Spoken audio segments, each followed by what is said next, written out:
Steam billowed and wheels ground against iron as the locomotive came to rest in Cheyenne, Wyoming, during those warm months of 1882. Gray clouds of smoke drifted over the wooden planks while travelers stepped down onto the platform. Loving arms welcomed some home. Others hurried toward waiting carriages, yet among them all a solitary figure remained motionless. This was Eliza Hart. 27 years had shaped her into a woman of considerable height, her copper-colored locks woven into a single plait down her back. Within her gaze lived a curious mixture, resilience paired with heartache. Hundreds of weary miles lay behind her, and clutched in her palm was correspondence from one James McKinnon. His written promises had painted pictures of fresh beginnings and a future as his chosen bride through the mail. Yet as fellow passengers dispersed around her, doubt crept into her chest like winter cold. Not a single soul acknowledged her presence. No gentleman searched the crowd for her familiar features. When the station attendant paused to inquire about her circumstances, Eliza managed only a weak denial of needing assistance, though her words wavered with uncertainty. Time stretched mercilessly onward. Reality settled upon her shoulders like heavy stones. She had been cast aside before their meeting ever occurred. The afternoon sun blazed mercilessly overhead. Prairie winds tugged at her traveling dress, yet still she remained frozen in place. 60 long minutes crawled by as the depot emptied around her. Gripping her traveling bag with white knuckles, she fought to control her ragged breathing. Humiliation began to bloom in her heart. Could her worth truly be so negligible that even a complete stranger who had requested her companionship had reconsidered? Just as desperation threatened to consume her completely, a tiny voice pulled her from the brink of surrender. "Excuse me, miss, have you lost your way?" Turning, Eliza discovered a young child, perhaps 6 summers old, dressed in faded blue cotton, her golden braids hanging crookedly across her small shoulders. The youngster's eyes held the brilliant clarity of high mountain skies. Before any response could form, the little one spoke words that pierced straight through to Eliza's soul. "Would you consider becoming my mama?" The question struck like lightning. Eliza felt her lungs seize as she glanced about frantically, searching for the child's guardian rushing to reclaim her. Instead, heavy footsteps announced a man's approach across the weathered boards. Trail dust clung to his clothing, and the weight of loss shadowed his features. "That's quite enough, Annie." He spoke with gentle authority, placing his palm upon the girl's small shoulder. His tone carried warmth beneath layers of old pain. "Young," Annie peered up at him with determination. "Papa, she appears to fit with our family." The man's expression tightened. Removing his worn hat, he offered Eliza a respectful nod. "Please excuse my daughter, ma'am. She lost her mama this past year. Sometimes her words run ahead of her understanding." Still reeling, Eliza lowered herself until she met Annie's gaze directly. "Your heart is precious," she murmured, "though I'm uncertain where I truly fit in this world." The gentleman cleared his throat deliberately. "Thomas Hale's my name. Our home sits just beyond town limits. Annie speaks before thinking sometimes. I ask your pardon." Rising again, Eliza managed the faintest smile. "I'm called Eliza Hart, Thomas." Acknowledged this with another tip of his hat. His attention drifted to her single piece of luggage, then swept the nearly deserted platform. "Someone supposed to meet you here?" Eliza's throat constricted. That was the intention, though circumstances seemed to have shifted. Something in her delivery appeared to move him. Though his voice remained guarded, his expression grew softer. "This territory shows no mercy to folks without family connections. If you find yourself with nowhere to turn, our ranch offers room aplenty. My sister manages the household, and Annie, well, she'd benefit from a woman's gentle influence." Eliza wavered in her response. Accepting aid from an unknown man carried obvious risks. Yet the prospect of wandering without funds, shelter, or reliable contacts seemed far more threatening. And witnessing how Annie pressed against her skirts, with such innocent hopefulness, melted every protective barrier surrounding her heart. As evening shadows lengthened, Eliza found herself climbing aboard the Hale family's wagon. Golden grassland rolled endlessly beneath the dimming sky, wind carrying hints of sage and earth. Quiet companionship surrounded them, disturbed only by creaking wheels and Annie's gentle melodies. Upon reaching their destination, Eliza beheld a sturdy homestead, working barn, and vast fields framed by distant peaks. The property appeared humble yet solid, crafted by industrious hands and sustained by enduring spirits. Within the house, Thomas's sister Margaret extended cautious hospitality, providing hot beans and fresh cornbread. Eliza consumed the simple meal slowly, allowing the nourishment to steady her after such a jarring day. Later, as darkness settled over the household, Eliza rested upon a narrow bed near the cooking area. Coyote calls echoed beneath starlight, while the family's peaceful breathing surrounded her. Her thoughts returned repeatedly to those whispered words at the station. Would you consider becoming my mama? The growing ache within her chest revealed she was already suspended between two realities, the abandoned past and the fragile promise of this unknown place. Tomorrow's shape remained a mystery, yet she sensed her entire existence had pivoted, forever on those wooden planks. Though anxiety still clung to her spirit, a tiny spark of acceptance began warming her heart. The opening weeks at the Hale Ranch challenged Eliza in unexpected ways. Dawn found her rising alongside Margaret to draw water, tend livestock, and work dough into bread. Her fingers, previously accustomed to delicate needlework and correspondence, developed calluses and rough patches. Still, she discovered an odd tranquility in the steady pattern of labor, the sort that crowded out room for hopelessness. Annie became her constant shadow. The child's giggles echoed through previously silent rooms, and her curiosity proved endless. What makes your hair that color? Did you sing songs like my mama? Are you going to live here always? Eliza responded thoughtfully, yet each inquiry drew her deeper into the little girl's affections. Thomas presented a more complex puzzle. He maintained careful distance, conversing only when duties demanded it. His mourning still permeated the atmosphere like a barrier Eliza could sense but never breach.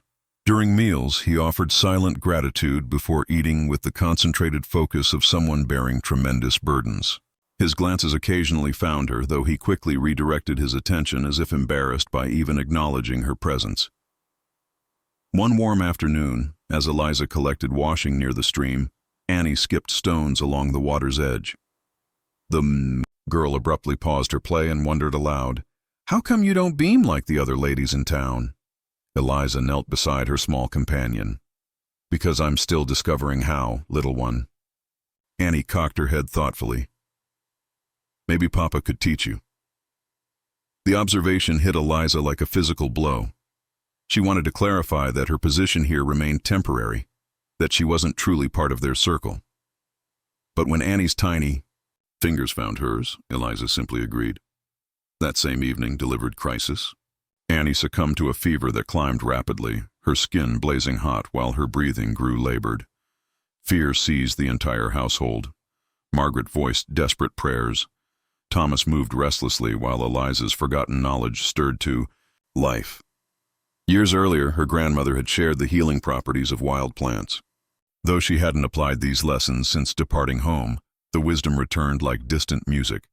She prepared willow bark remedy to combat the fever, applied cooling compresses to Annie's brow, and maintained vigil through the darkness, sharing gentle tales to provide comfort. Thomas remained close by, observing Eliza's capable ministrations and the tenderness in her manner. For the first time since Sarah's passing, his heart experienced something beyond grief. When morning arrived, Annie's fever finally surrendered. The child stirred and murmured, "Mama Eliza," before drifting back into restful slumber. Eliza went rigid. Moisture gathered in her eyes. She hadn't requested the title, hadn't dared dream of earning it, yet hearing it spoken by Annie's lips felt like receiving a blessing too profound to comprehend. Thomas moved nearer. His words emerged low and emotion thick. "You preserved her." "Life." Eliza refused the credit. "The Lord preserved her. I merely recalled my grandmother's teachings." But Thomas held her gaze steadily. His eyes searched hers deeply. And for that suspended moment, the quiet between them contained something fresh. Gratitude, certainly, but also the seeds of connection neither had anticipated. Time flowed onward, and Eliza became interwoven with the ranch's daily rhythm. She prepared meals, repaired clothing, and even accompanied Thomas to repair boundary fences. Local residents began taking notice. Town gossip circulated about the widower's household gaining a new mistress, about the outsider woman who had claimed a seat at the Hale dinner table. Some tongues proved unkind, branding her rejected goods, a female nobody claimed. Yet Eliza carried herself proudly, drawing strength from Annie's joy and Thomas's quiet regard. One evening, as crimson sunset painted the grassland, Thomas and Eliza found themselves herding livestock toward the enclosure. A bone-chilling howl split the air. Wolf packs had been shadowing the cattle, driven by hunger, and growing bold. The animals scattered in terror. Thomas shouted commands, snapping his leather whip, while Eliza instinctively seized a rifle from their wagon. She had never targeted wolves previously, yet her grip found steadiness. Her initial shot cracked through the twilight, sending the predators fleeing. Thomas looked back at her with amazement, his expression tight but his eyes blazing with respect. Once the threat passed, he descended and accepted the weapon from her grasp. "You possess more courage than most men I've encountered."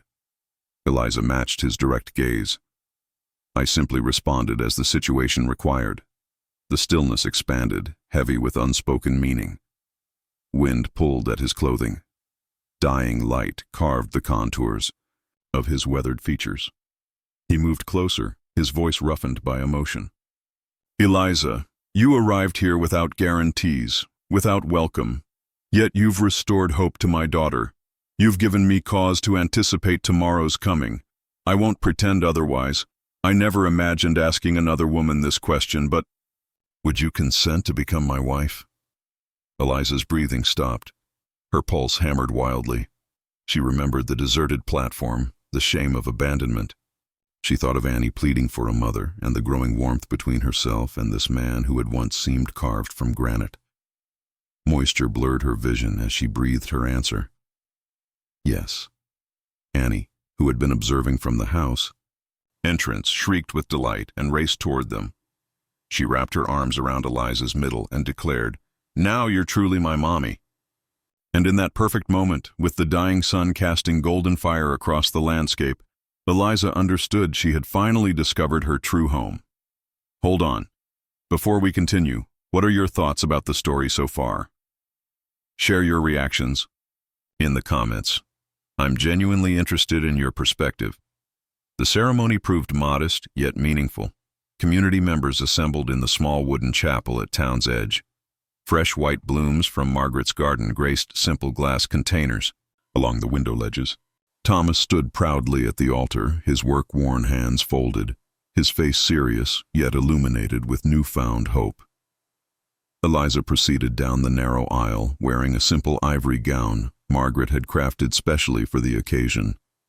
She bore no precious stones or flowing veil, only a cluster of prairie flowers Annie had gathered that very morning.